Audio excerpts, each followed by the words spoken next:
o no me da garantías de confidencialidad, etcétera. Nos lo ha incrementado hasta unos niveles que no estamos sacando el aprendizaje en positivo de todo lo que está pasando y todo lo que esa transformación digital nos puede dar como personas. Entonces, ¿cuál es la manera en la que yo puedo trabajar en este entorno? No, no te preocupes, ya estamos aquí, ya me arreglo. Muchas gracias. En este entorno tan complejo, que es lo único que podemos hacer en las empresas, promover culturas adaptativas que tienen que partir de un liderazgo adaptativo. Es decir, ¿adaptativo a qué? A lo que toca cada día. ¿Y cómo sé lo que toca cada día? Pues teniendo sensores.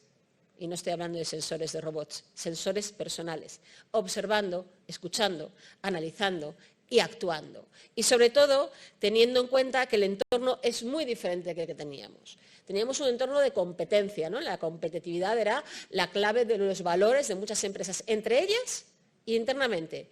Ya hemos pasado a un entorno colaborativo, ¿no? En los entornos colaborativos en los que las empresas se juntan para hacer cosas que igual a uno de ellos les interesaba desarrollar personalmente. Pero claro, ¿por qué? Porque tenía una ventaja de mercado. Ahora ya estamos en entornos mucho más colaborativos. ¿Por qué? Porque ya no es tan fácil encontrar esa forma competencial. Y porque además las generaciones que vienen detrás están acostumbradas a una manera de relacionarse entre ellas distinta que la nuestra. La educación, no toda, ¿vale? Ya está partiendo de temas más colaborativos, de trabajos en equipos, de realización de proyectos y no tanto eso de yo compito por la nota con el compañero que tengo al lado.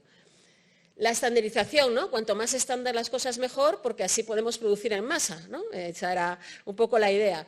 Y ahora ya lo que queremos es diversidad. La gente ya no quiere esas cosas tan estándares de es negro o es blanco. Tenemos una gran gama de grises, cada vez más. Y cada vez más la gente más joven tiene gamas de diversidad espectaculares que a mí, yo tengo que sentarme a veces con mi sobrina que me haga esquemas, porque se me va, ¿no? Si metemos temas de género, de diversidad sexual, de diversidad funcional, de todo tipo. Ya no nos vale la estandarización. Antes lo que hacíamos era estandarizar. ¿Para qué? Para escalar, para poder copiar, y entonces era muy fácil, era todo predecible. Yo tengo que fabricar 3.000 piezas de esto de aquí a dentro de 3 años. Pues espero que tengas flexibilidad, porque igual dentro de aquí a 3 años lo que ha pasado es completamente distinto en el entorno en el que tú te mueves y ya no te sirve lo que has planificado para escalar. Tenemos que tener mecanismos que nos permitan tener flexibilidad. Y esto ha supuesto que hemos pasado de modelos jerárquicos a modelos comunitarios. Bien, es verdad, ¿vale?, que la mayor individualidad que está habiendo también en las generaciones más jóvenes que vienen ahora, a veces dificulta determinadas cuestiones colectivas que a mí me preocupan. El otro día, en unas jornadas que estoy viendo ahí algunas personas que estuvieron, hablábamos de la preocupación de cómo, con todos estos cambios que hay en los entornos profesionales, qué va a pasar con la negociación colectiva. Porque, bueno, si tenemos sábados, como decía Gabriel, ¿vale?, y no nos olvidemos de que la negociación colectiva lo ha conseguido.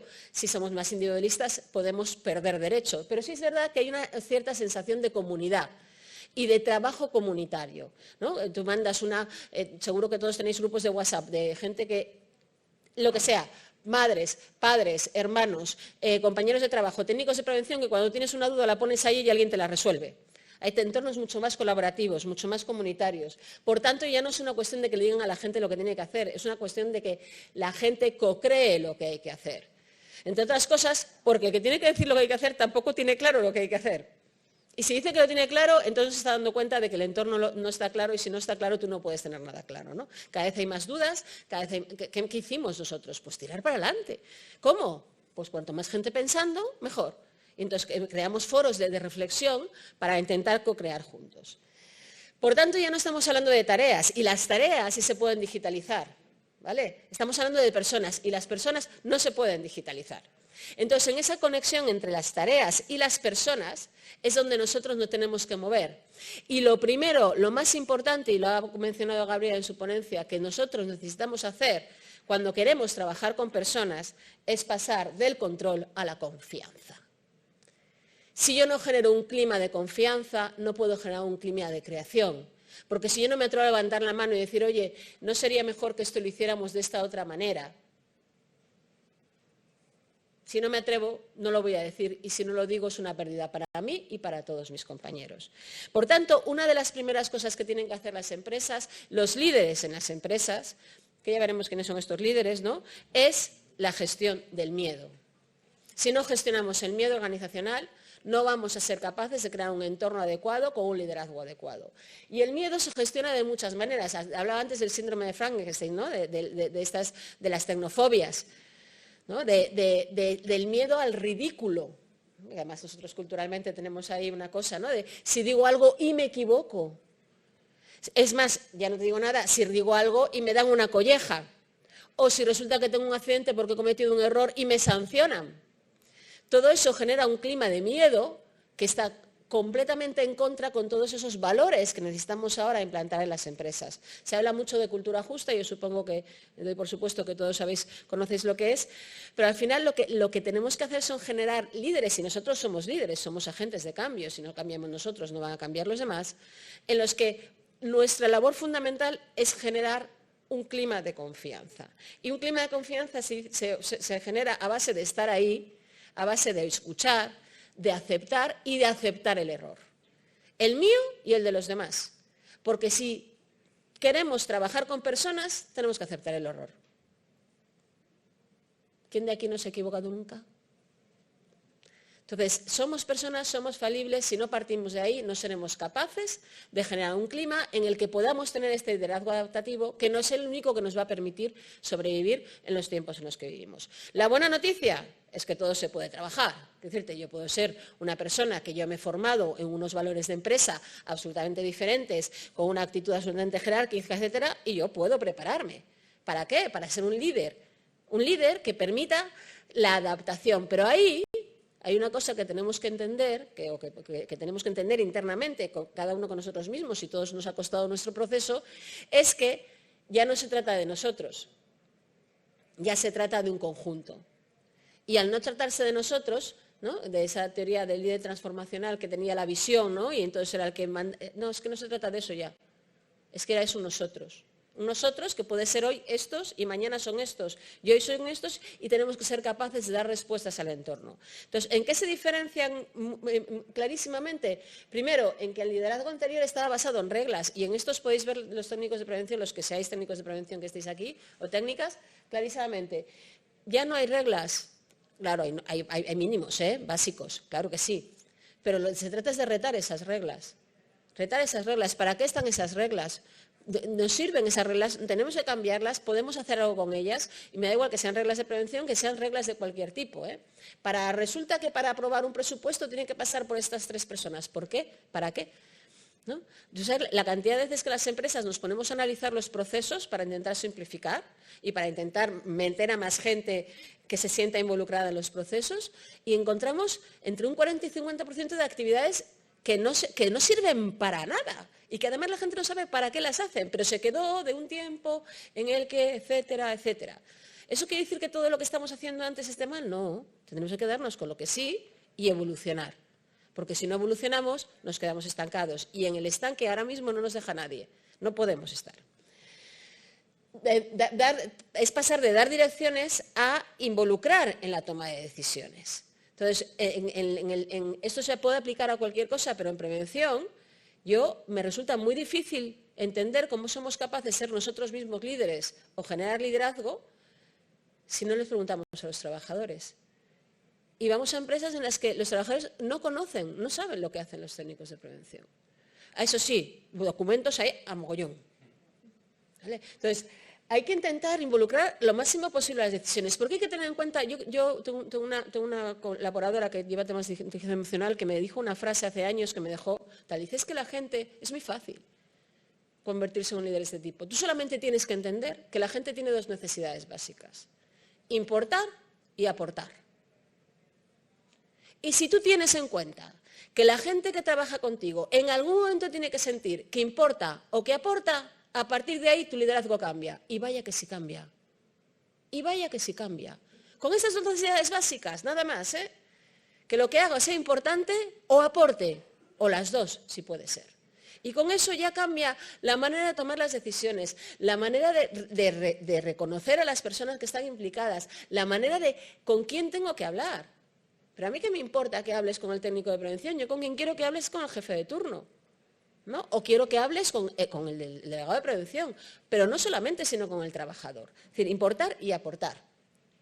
Hemos pasado de una cierta estabilidad, ¿no? Yo seguro que tenéis gente que se ha jubilado después de 35 años en una empresa, 45, yo recuerdo cuando trabajaba en Transmediterránea, una persona se jubiló después de 50 años vendiendo billetes en una terminal de Transmediterránea.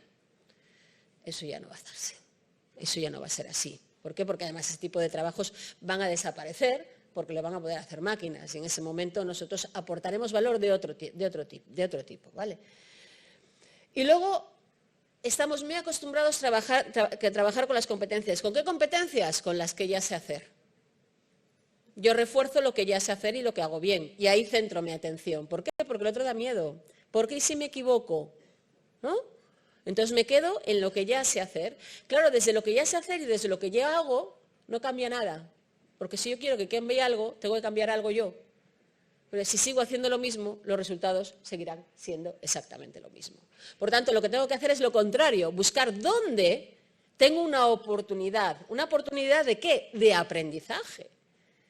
De aprendizaje, porque si no aprendo, no evoluciono. La evolución ha sido el aprendizaje de las especies a adaptarse a un entorno cambiante, es verdad que era un entorno que cambia con menos velocidad que ahora, a un entorno cambiante para poder subsistir.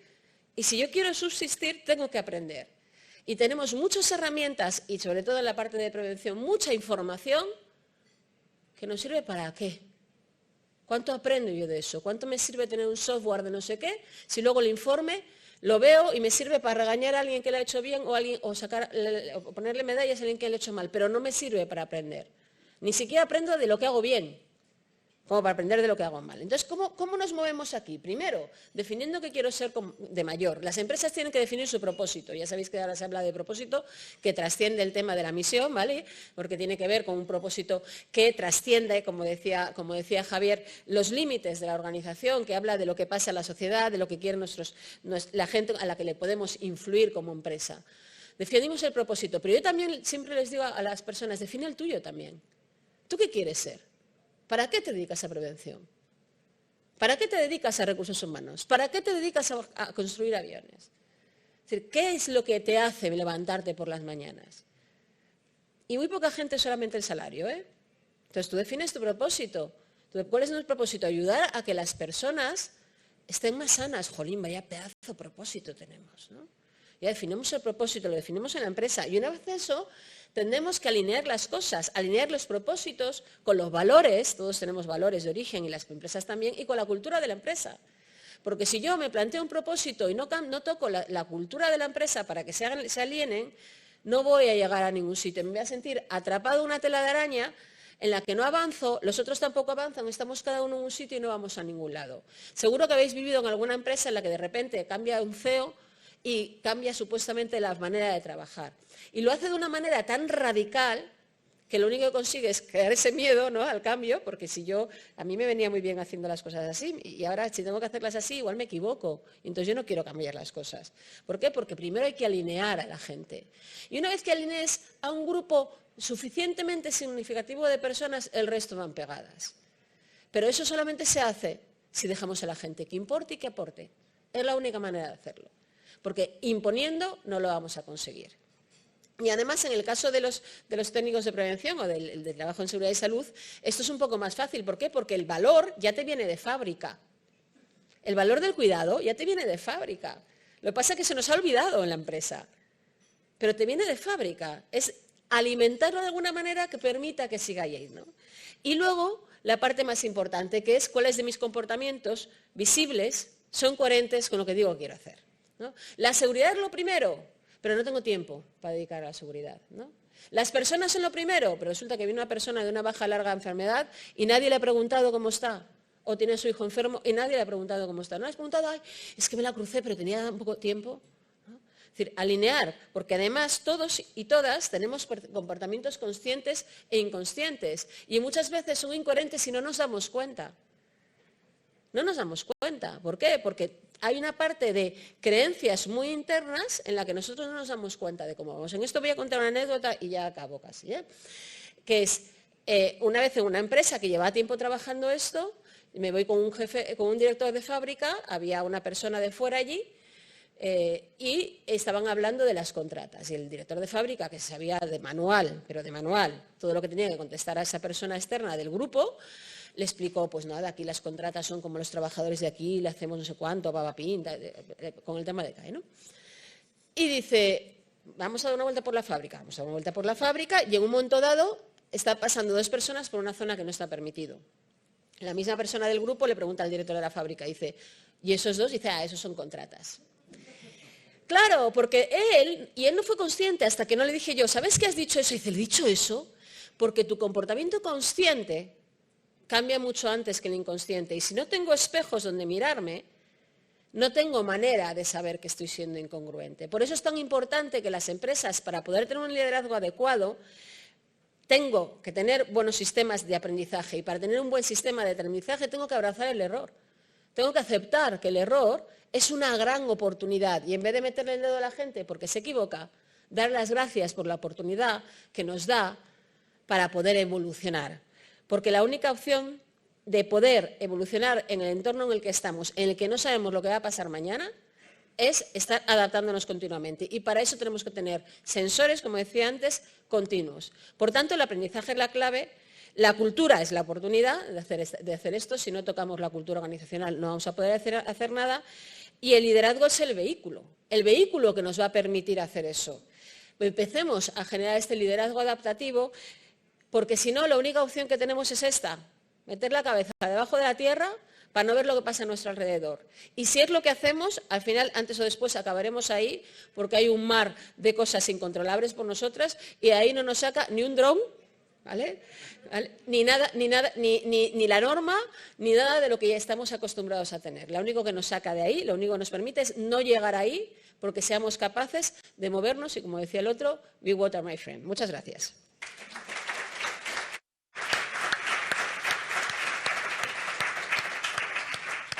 Muchas gracias, Silvia, por esta conferencia tan magnífica y haber hecho el esfuerzo de hacerla en tan poco tiempo. Pero bueno, creo que sí ha sido, por lo menos yo he aprendido mucho, o sea que yo creo que está muy bien y te lo agradezco mucho que lo hayas hecho, porque ya vamos mal de tiempo, como siempre, pero bueno, vamos a tomar el café y ahora podemos ahí hablar un poquito y ir siguiendo con esto. Muchas gracias a todos. Hasta ahora.